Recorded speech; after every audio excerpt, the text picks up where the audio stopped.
Hey, Rick, you know what's awesome? What's that, Billy? Physical media and streaming and being able to get movies just kind of out of the atmosphere whenever you want to watch them. Laser disc. Beta. All right, so we started talking in the last show about, you know, different different studios versions of DVDs and VHSs and then CDs and movies and music and the whole works. So we can talk about the artists whose music and movies and stuff is actually on these different media forms. But, Rick and I have talked about there's times when just like going and buying a CD, like standing in line to go buy a record. My dad would tell me the story of like when the Beatles record came, like when Hey Jude, or not Hey Jude, but Sergeant Pepper's came out. There was just lines up the Oh, yeah. block of people going to buy that record. And, they didn't have decks in their car to play the record. Like you had to buy the record and then drive home and like put it on Right. your player. But it was a cultural moment. It was a big deal. And I remember when records would come out, it's like one of the least awesome ones ever was like Metallica's Load. It's like me and my buddy went and we both bought a copy, and he tore it open and threw it in a CD player. We were driving home, and like I was like, "Take me back! I'm returning it," because it was still sealed. I was like, "This has got to be a joke. Like it sucks." So Somebody put their silver and like, chair in my Metallica album. and so, but I mean, I remember for Christmas when I was a kid, my uncle had a double deck tape recorder, so he'd go and like my cousin would buy a tape, and they'd go and this is awesome. In fact, I really wish I had this copy because the CD, the album was Bon Jovi's New Jersey. Yep. It was the new one after Slippery and Wet. Yep. But he went and on hi-fi, like super quality tapes, recorded a dubbed copy of that record, and then popped the tabs out so you couldn't record over it. And then they went down to the little photocopier place in the mall and like actually copied the jacket. So whenever Hey. it was a complete bootleg of the tape. Only the tape itself I think was white, or it had the printed names of the songs on it. And this one was just like a Magnavox. But dude, it was awesome because it sounded good and I liked that record. And I mean, I didn't know I would like the record until I got it for Christmas, but it was still pretty rad, right? Yeah. So, but physical media, man, there's bootleggers out there, there's collectors out there, there's old VHS, there's like I mean, it's a whole world. So I know you, like you said, if the phone turned around, you'd have a collection. If I know I've seen Ricky's collection, and that's only part of it. So Yeah. what's your I mean, not necessarily your go-to, because there's a lot of different reasons that you would go for one over the other on a same day. But like media, physical media, VHS, DVD, streaming, CD, cassette, 8-track, reel to reel, it's like if you had all of the things, all of the elements that you could put together, what's your favorite? What do you miss? What do we wish we could go back to? What are we glad we're done with that's just kind of gone? And let's roll from there. Yeah. Cool. Go ahead. Yeah. Go ahead, Ry. Okay. Yeah, I mean, I could go off on a full tangent on this. I don't even know where to begin. I mean, I don't know, man. It's a crazy thing because, albeit with like streaming, it can be like a severely good thing for like, say, new generations. But, and even though I'm not really that old, I mean, hell, I'll be 33 in September, next September.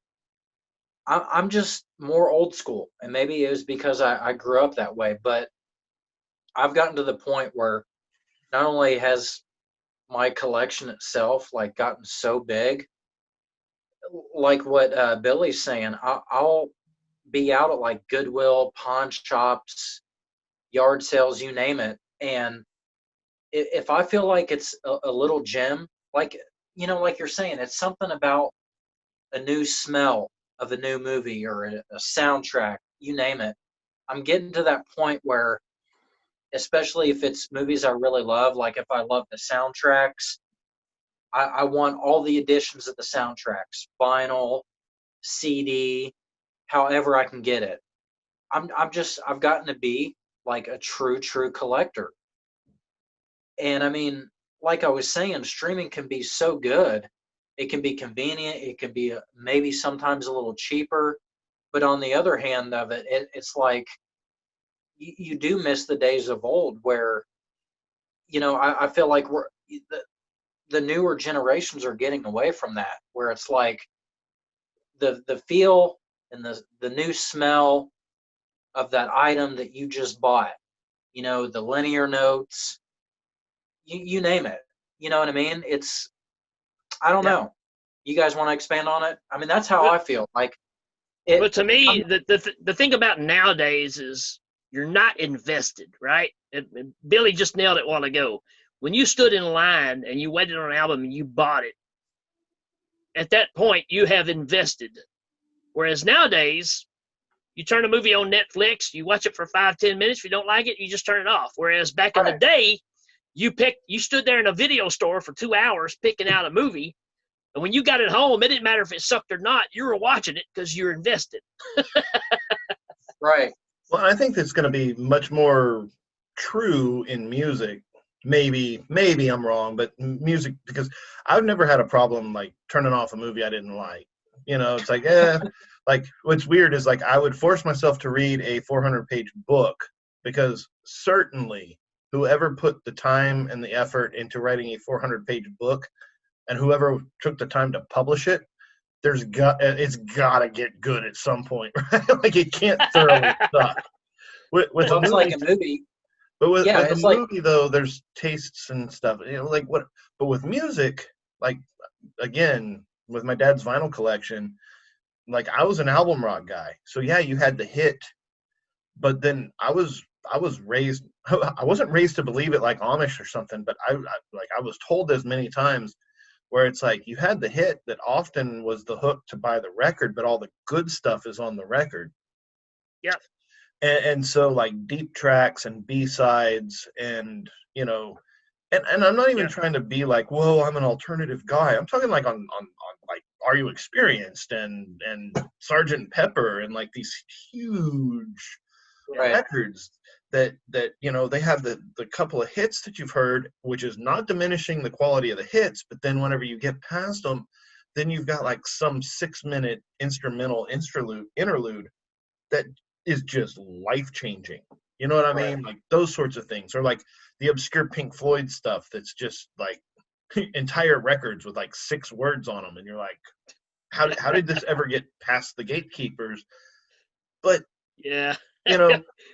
but there's so much buried gold that a lot of times I think on streaming and Spotify or whatever, they scoop all of that out and they take all the quote unquote the best songs from all the different thousands and thousands of artists, and they gonkulate them together, and so you have a few songs here and there, and they're all good, but you're missing so much more that's on there. Well, and go ahead, Ry. Okay, I just think that's a perfect segue into like what I always talk about, especially with newer music. I mean, like you're saying, with older music, it's much different because like there was more quality there. It seemed it was pure raw talent. It's just different to me in my mind, in my heart. But these days, I would disagree. I mean, the music industry has been a crappy date from the beginning. Like they're only out for the money. It just kind of came from a like. Well, used to you had a little more freedom to. Well, a great example. Going back to look at from about 77 and up with Queen, right? They had this mentality of, here's your radio-friendly songs to satisfy the record company. Now the rest of the album is ours. Well, and I feel like it's that much more to piggyback off that. I mean, you can disagree or agree, whichever. You know, I know a lot of people disagree because there's always the argument that, oh, well, you're wrong because there's a bunch of great music today. And there is, don't get me wrong. But Yeah. to me, it's always going to be different. Like the quality of music, you look 50s, 60s, 70s up until the 90s and 2000s, it's drastically changed. I mean, that's personally just how I feel. But to piggyback off that, what you're saying, I feel like it's been that way much more these days in Yeah. the decades gone by, force feeding you and shoving it down your throat. These are the hits you should like, but you go and buy the album. I remember going out like Tuesdays or whenever the new album would release, and you go and buy it solely based off that one or two songs on the radio, and on average, more often than not, the rest of the album would suck. Mm-hmm. Well, and that's what I was saying is the music industry hasn't changed much since Buddy Holly, because Buddy Holly used to get in fights with the music industry, and they're like, "Hey, you need to write the songs we want. You need to play the songs we tell you to play." And Buddy Holly told him to go jump in a lake, but Buddy Holly's songs sold, so he earned himself that cred. Right. But for every Buddy Holly, for every Queen, there's thousands of other bands that just sign on the line and do what they're told. There's that whole movie, Right. the Wonders with Tom Hanks. It's like, he's like, that's pretty much the story. Like they were doing Christmas albums and they're doing all this different stuff back in the 60s. Now, they had Fender twin amps and they had, you know, high quality instruments and they had different things. And again, the musicians didn't have YouTube or tabs to teach them to play, so they were pretty dedicated musicians. You didn't have guys like me that just mess around with power chords for 20 years. You know, like you had, you know, like some pretty professional guys and stuff. I mean, things like going way off the rails because quality is quality. I mean, if you have somebody who's like, you know, just take somebody like Taylor Swift, you know, like love her or hate her, the chick can play and she can sing. Talented. Yeah. Maybe don't like what she's singing about, maybe don't like how she's singing it or how she's playing it, but there's no doubt that when somebody tells her to flat a fifth, she's doing it because she's a pro. I mean, and I can respect that in a lot of ways. I just feel like, I don't know, it's a hard thing to put into words because much like you guys, I feel so strongly about music. I just feel like the business, because music, much like movies, it's all a business. The business side of it, to me, has only gotten progressively worse. The devil's not trying to buy the souls anymore. Right. he's not down at the crossroads, but like looking for the good guys. Right. he's living in the auto tune. The talent side of it has completely changed for me. That's just how I feel personally. I mean, you can look at it. All depends. I think it's too. It's all about what you like, right? Again, it kind of goes back to that thing of, you know, I'm a 70s and 80s guy, and I don't find myself listening to anything current because I'd rather listen to the old stuff. So I mean, so that's that old man bantha, right? That you have there about that kind of stuff. But you know, there's still some talent out there. It's just I don't care. I mean, yeah, definitely, and that's fair. The truth. You know, truth is truth, but I don't know. It's just something about, maybe it's because I'm biased, like you said. But in the days of old, I mean, I sound like I'm 50 or 60, but hey, watch it now. Yeah. In the days of old, it's like a dude would get up there with nothing but a dang guitar and pour his ever-loving heart and soul out.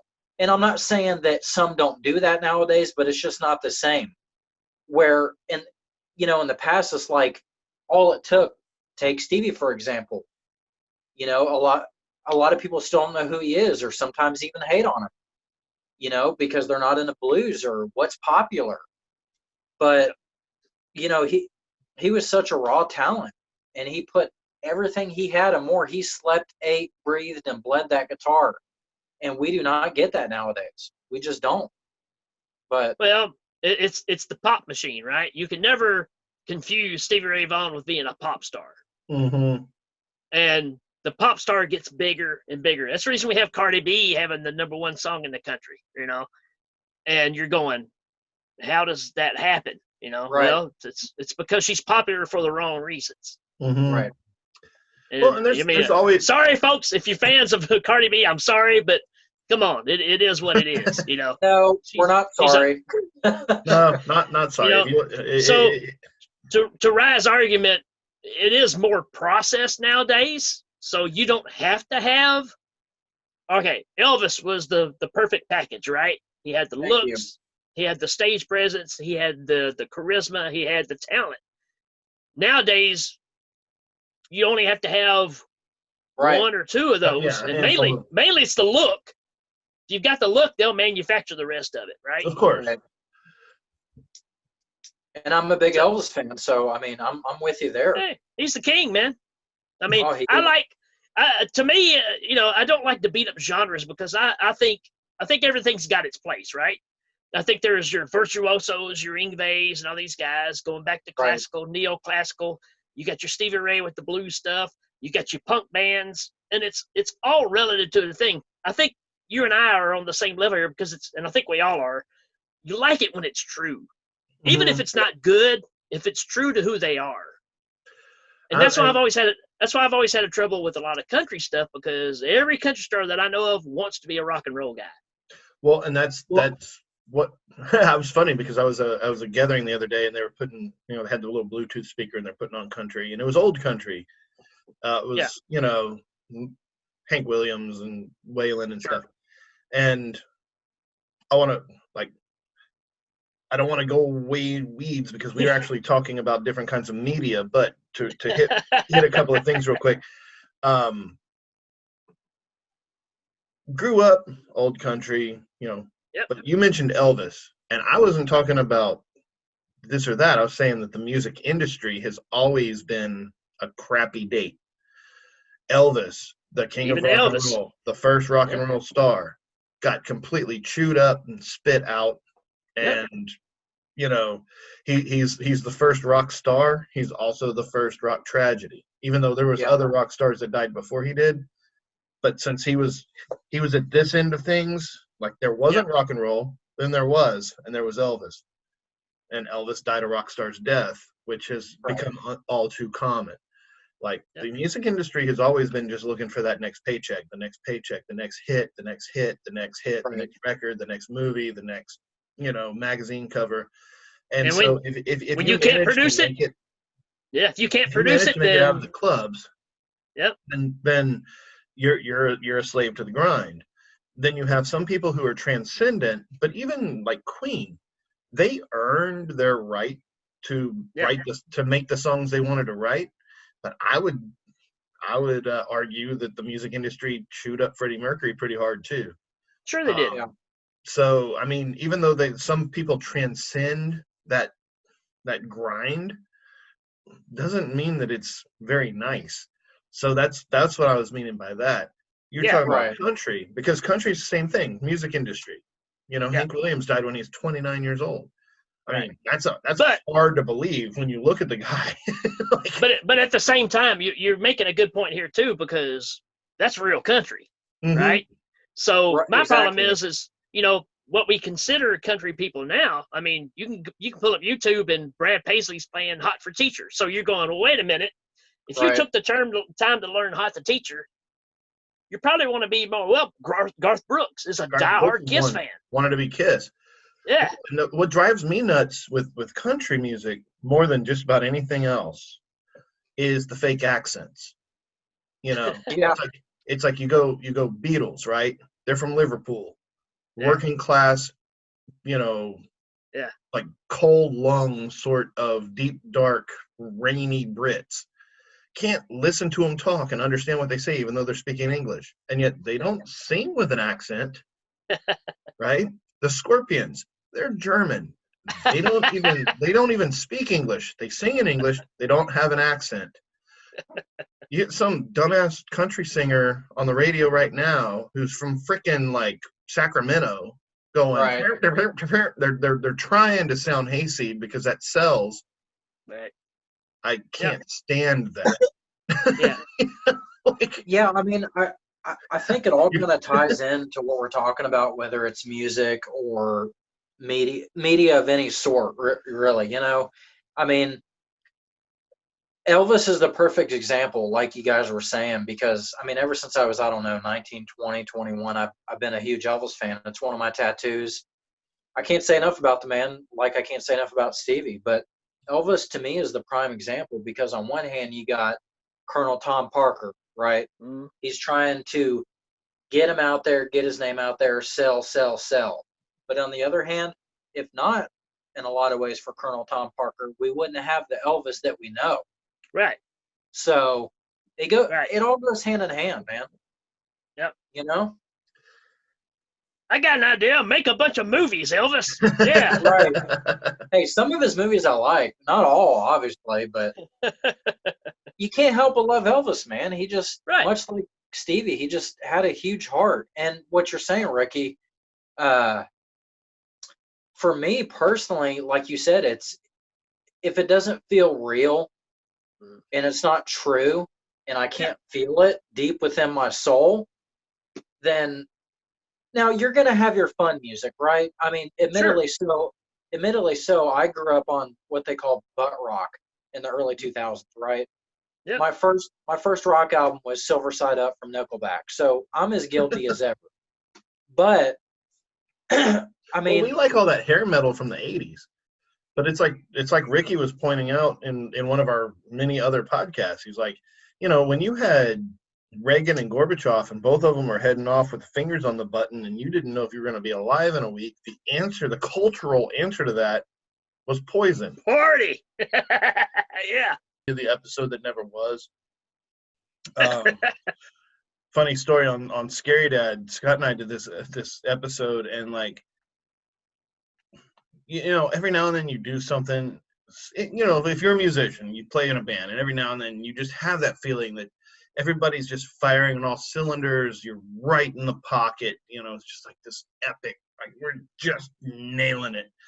And then the episode got deleted. Like I could not find it. It just buried itself someplace in my computer, and I just lost the hell out of it.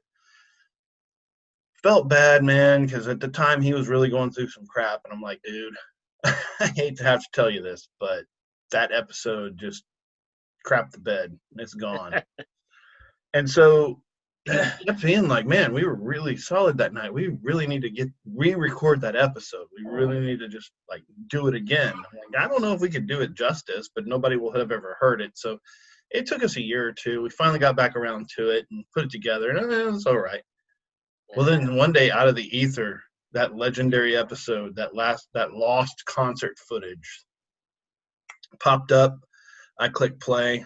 Yeah, we were not in the pocket. We were drunk. sounds about right, man. Sounds about right.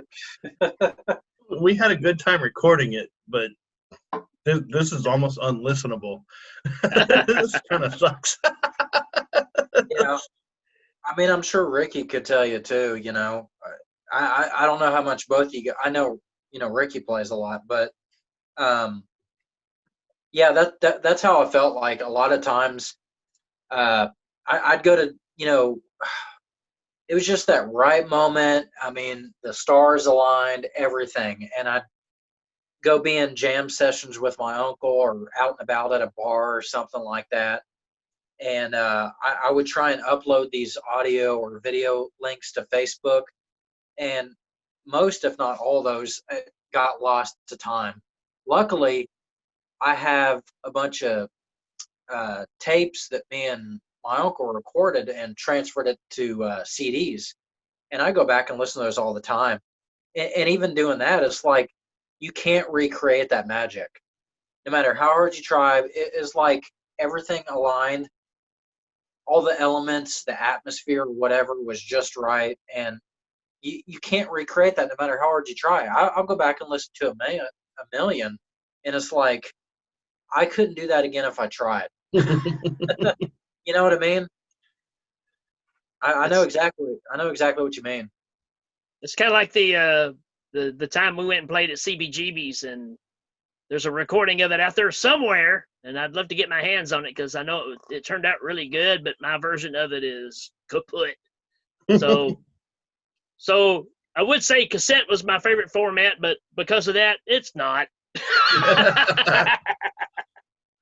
Well, it's funny because I think there's we got way off earlier, and that's fine. We never start this show with we have an idea of what we want to talk about, but we don't ever have any place we need to go.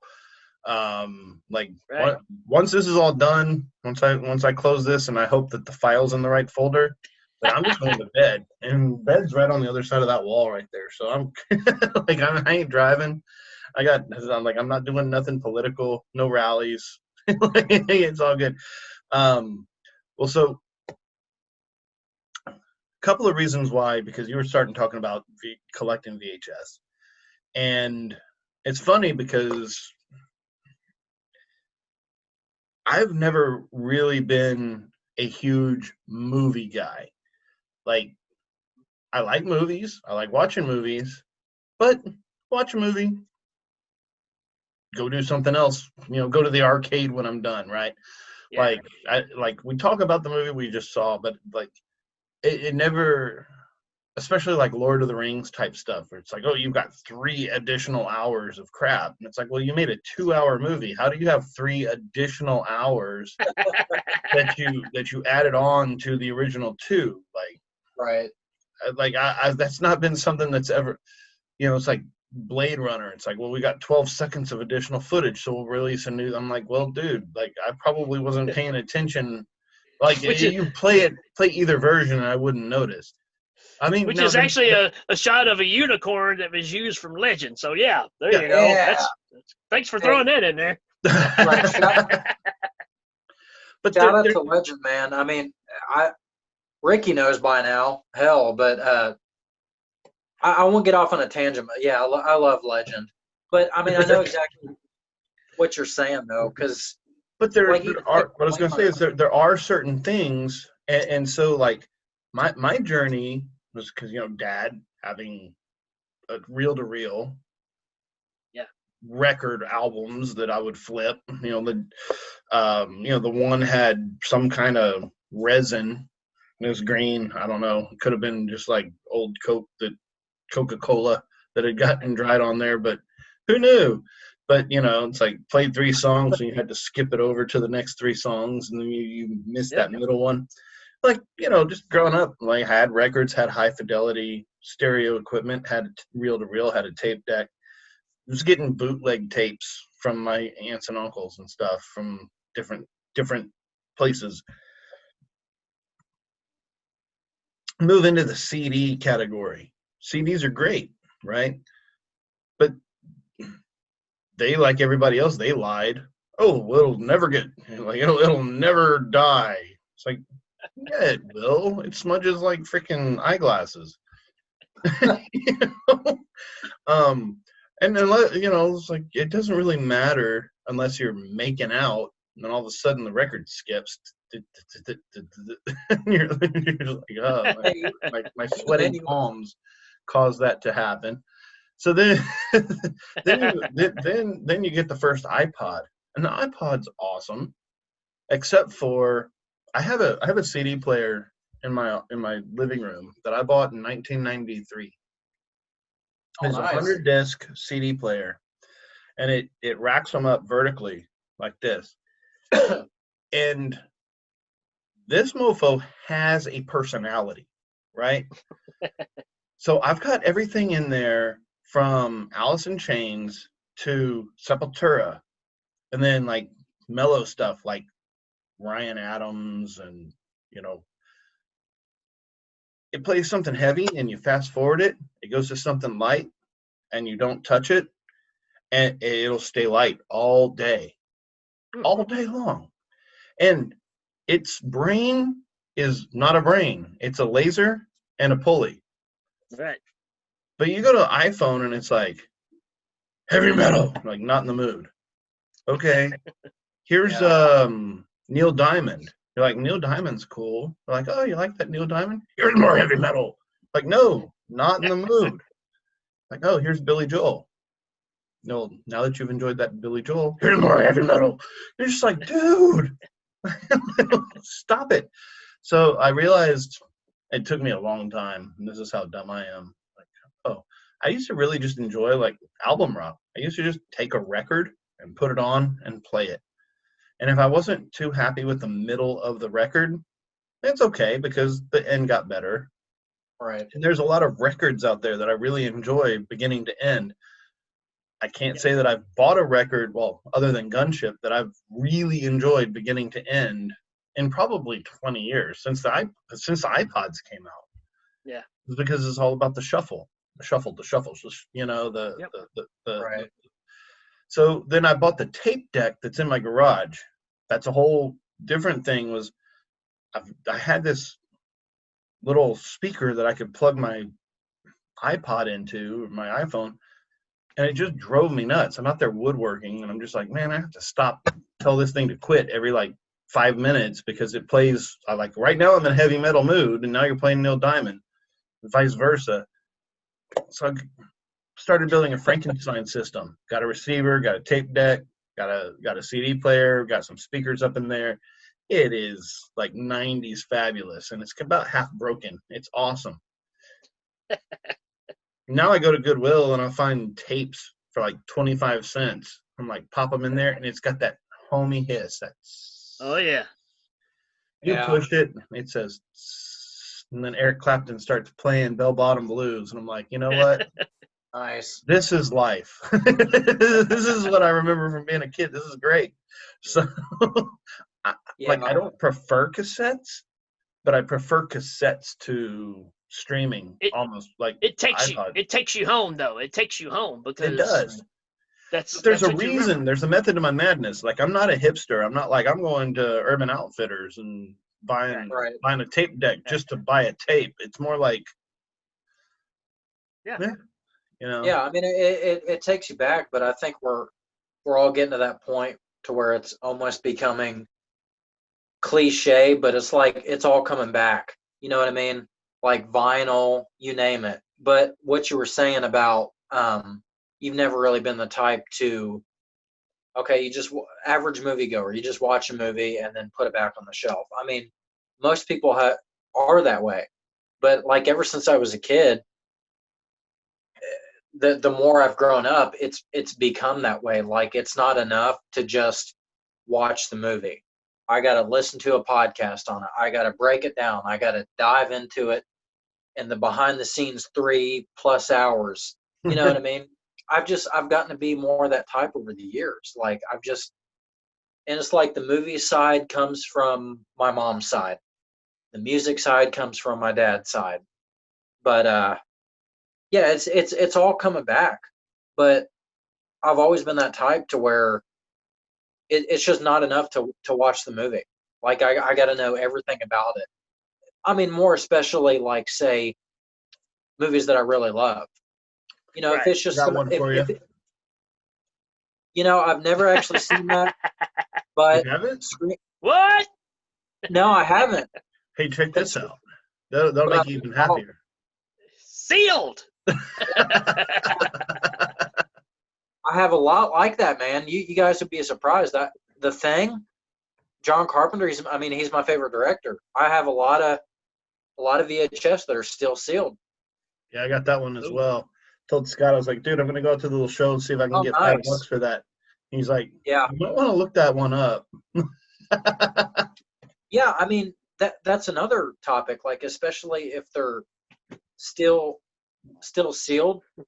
There's your 4-hour-long versions, Billy. Oh, hell yeah, Ricky. Hell yeah, dude. I'm okay with, dude. It's one of those things, like, I'm okay with it existing. I'm just picking with you, man. I'm okay with it existing. I just can't understand how there's more footage on the back end of things than there were in the original releases. It's like, well, we got 20 minutes. The same thing that we give Favreau, the glory for being such a fanboy of what he's doing. Well, that's Peter Jackson. He's a fanboy, Well, I mean, So, it takes longer to make the actual movie than it does for us to view it. You know what I mean? So yeah. not everybody, but a lot of people out there want to see, like, again, take the Scream Factory or the Arrow editions or Criterion. A lot of people want all those goodies with it. Get your bang for your buck. You not only get the movie, but you get a poster, double-sided. You get lobby cards. You name it. A lot of people want those sort of things, and these companies go out of their way to bust their balls to put in the work, the time, and the effort, and the money for, like, true fans. Yeah. I mean, I totally get what you're saying too, but everyone's Like I different. said, I'm not knocking those Criterion Collection anything, because I do Yeah, that with music. Like I said, I wasn't knocking the not in any way, dude. Like right. not any way. I specifically landed on Lord of the Rings because I do remember it being funny that the Yeah. special edition had Extended cut more, is more way longer than additional footage than was originally yeah. released. So they released a 2-hour movie. They had 3 hours of additional movie. So it was a 5-hour movie instead of a 2-hour movie. I'm like, wow, that's Well, 1.5 times more additional stuff than there was original movie. you I'm got just yeah, it's ridiculous. It is ridiculous. But you got to think of it like this. Think about The Stand, right? The Stand Yeah, is probably yeah, too big to make a movie out of, so you had to break it up. Well, they just broke up It. Look how they broke up It for 2 movies, right? Well, the problem is with Lord of the Rings.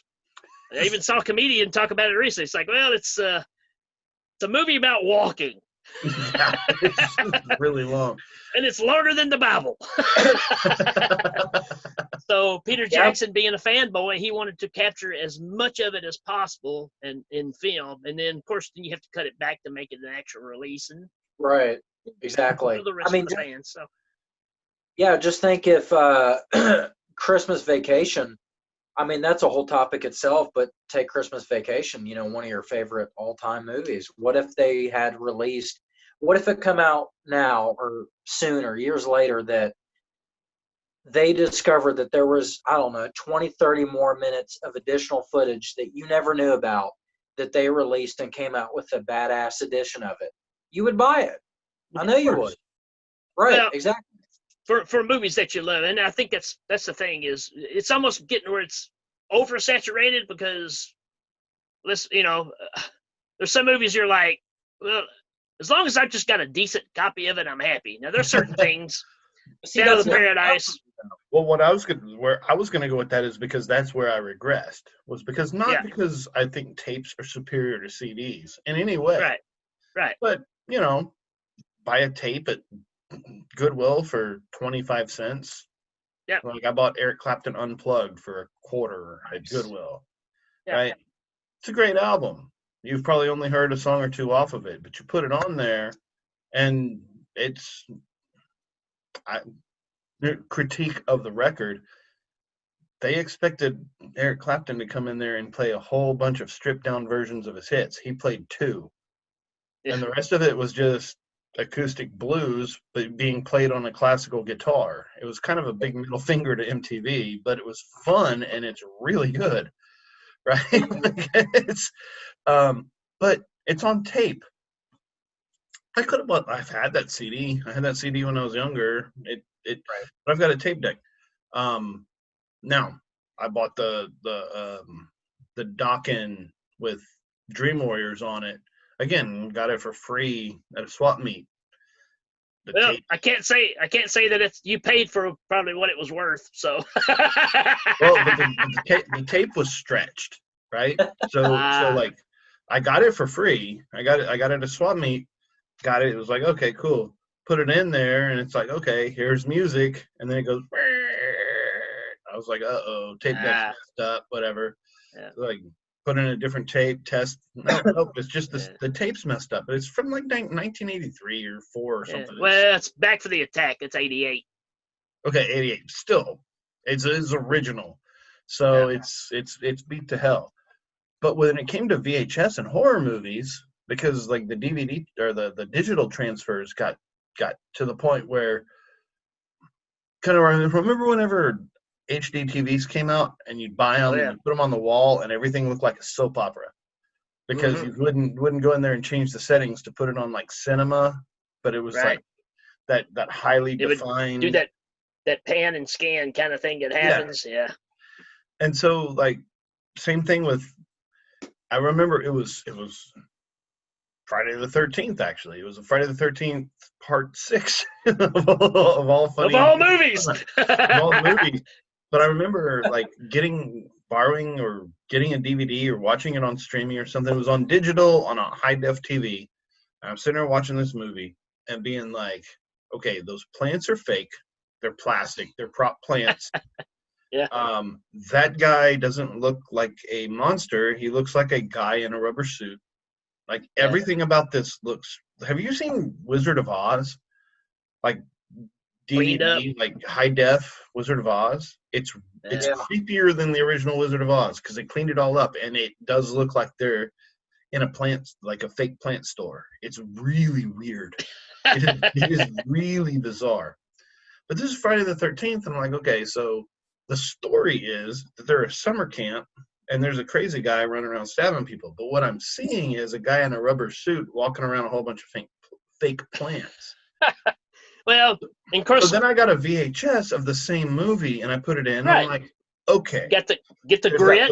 There's that just bit of fuzz on, like it's like putting Vaseline on a camera lens. Yeah. Just a little bit of fuzz that separates you from the reality of it, and then now he looks like a monster in a camp stabbing people. Right. So I went for horror movies. I went back to VHS because just the lo-fi of it helps. That's what I like about the 70s movies, because you almost feel like you're watching something that you weren't supposed to see in the first place, right? Yeah. Well, especially. Yeah, go ahead. I'm sorry. No, it's just, I think of Last House on the Left. Thriller, They Color One Eye. All these things that are super gritty, make you feel like you need a shower afterwards. But when you clean them up, they kind of lose that impact because, these movies weren't intended to be seen in high def. Right.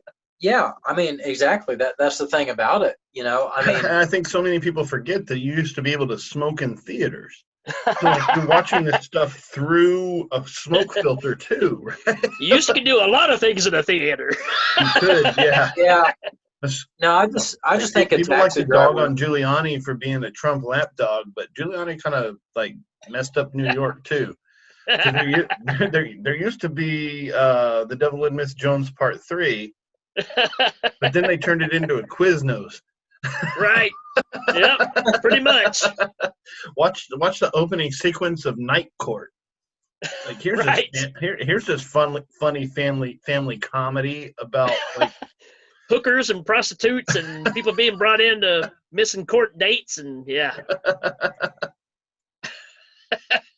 Yeah, I mean, especially 70s movies, because it's the golden age of cinema. That's my favorite decade of all time of films. And it's like you were saying, Ricky. I mean, you feel like you got a shower afterwards, but they took way more chances and risks back in the 70s. You know what I mean? Like that is definitively my all-time favorite decade of films. But some movies like that, like not all, but I mean, take Last House on the Left. Got the beautiful Arrow edition. Still haven't dug into it, but I'm sure that was a movie that was shot. You take any movie from the 70s, maybe even Halloween, and they weren't thinking in their minds that, okay, this is going to be a movie that's going to be restored years later and people are going to see every finite detail. Some movies, probably even, especially the Friday the 13th movies, were shot like that, where it was so dark and you didn't even think about it. You grew up watching those, and it's like, I don't know. It was so dark, but now with the new Scream Factory box set, it's so cleaned up and restored. And sometimes I'm of the argument that sometimes it can be too cleaned up and too restored. Yeah. You know what I mean? And I appreciate the effort, like Suspiria, right? Yeah, make it stand out because it's that kind of movie, the original Suspiria. But there's a fine line with it too, man. I mean, you can piss on a Picasso sometimes, right? I mean, Exactly. Right. Yeah, for sure. and you I'm got to in remember, total. and you got to remember too that these movies was before the VHS boom, so this was a one pass situation, right? These movies were created for you to come and see them to theater. If you came back to watch it again, fine, but you weren't going to sit it at home and analyze it over and over and over like we do now. Right. So these movies were made to wham bang. Part 2's coming out next year, Slam bam, thank you, ma'am. Yep. Well, and sometimes, I mean, I don't like it because I am something of a perfectionist and a control freak in my real life. Like in podcasting, I'm sort of a bootlegger, and in guitar playing, I'm sort of a punk rocker. But there does come a point where good is good enough, right? It's like you say, there's not like nobody's going to be sitting here analyzing this. You're in 1977 and you're filming a scene, and you're like, do we want to spend $200 on more film, or can this pass? And then 50 years later, some dumbass is being like, they could have shot it better. It's like, yeah. But on the other side is, I don't need a 4K restoration of Don't Go in the Basement. I just don't. Exactly. I don't. Right. Dude, I'm not going to go off on a tangent, but I finally saw that movie, I don't know, a month or so ago. I found it at Goodwill for real cheap, and I'm like, you know what? I've always heard about this movie. Let's check it out. It's real cheap. And I watched it, and Will Cardinal from the Bay of Blood, he actually really likes it. And he said, but have you seen the uncut version? I said, no, I don't think so. And I don't actually know if it'd really make it any better. But I saw it. I don't think it was the uncut version, but I saw it, and I'm like, dude, really? The only impactful thing about that film is a few key scenes here and there where he captures a girl and takes her. Really, the ending, the very ending of the movie, because the whole movie is really boring, to be honest. It's very boring. But and that was a lot of the 70s too. They lived in that slow burn. You had a idea that in realistic time probably took 10 minutes, but you had to build the other 110 minutes of fluff just to make it happen on the screen. So well, see, we're talking about going back and forth, and I think that is that's one of those things that's a victim of, or a few movies, things are victims of that same thing. Because Daredevil on Netflix. Yeah. Oh yeah. Dude, every single episode of Daredevil was a 30-minute show and a 50-minute segment. Right. So it's like, okay, here's the story, and here's him kicking ass, and then there's a whole bunch of like a blind dude staring out the window. And you're like, all right, can we fast forward a little bit? Yeah, I mean, blind dude looking out the window. It's hilarious. But dude, that's a great show, though. I mean, I see what you're saying for sure. It's good if they were to have the extended cut that was like shorter. It's like, wait, are you sorry? Here's the blind man version, right? Like here's the blind man version of me not staring out the window and just like kicking ass, and then like turning my head and realizing that I'm blind and I'm not going to go stare out the window, so then they can just cut scene and go to the next one. Because that drove me freaking nuts. It's like the contracted version instead of the extended, like. Right. You were talking about the show, right? Yeah. Yeah. I mean, needless to say, I don't know. I mean, some movies just have aged really well in that sense. Some have not. I mean, you can look at any slasher or whatever from the 80s, and like I say, that the lighting or whatever kind of worked in its favor. Other times it didn't.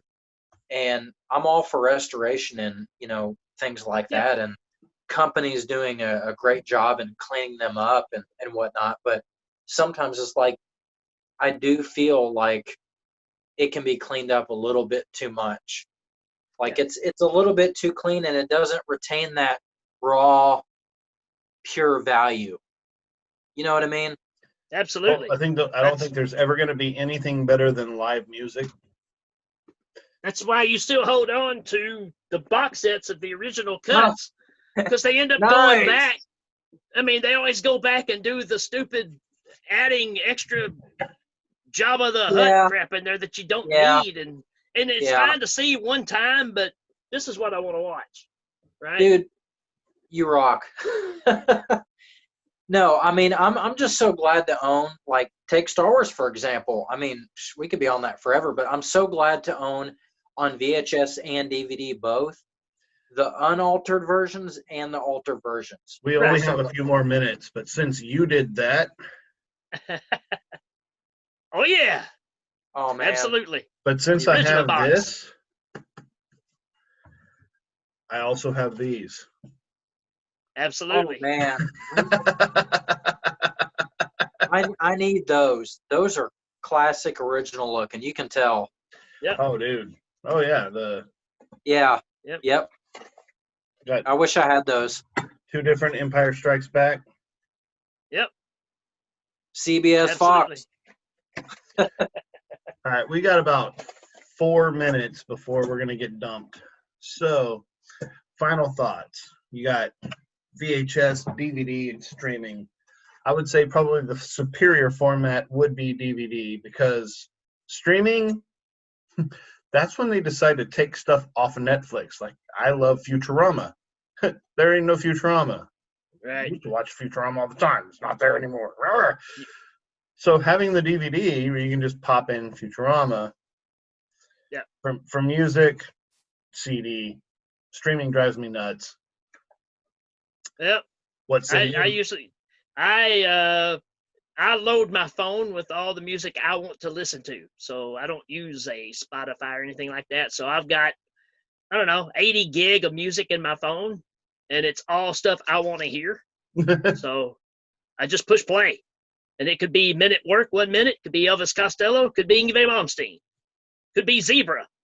I mean, it's all over the place. Right. Um, so I'm kind of, and I'm that way with movies too. I don't have a preference. I think the nostalgia of the videotape of popping it in and going through the trailers and all that stuff at the beginning and your warnings on stuff gives you the feels, right? Gets you in the feels. But I'm not going to be a fool and say, oh, that's superior to Blu-ray, because it's not. No. It's more fun, or Right. it looks better in certain It's circumstances. what we grew up with. I would never argue that it.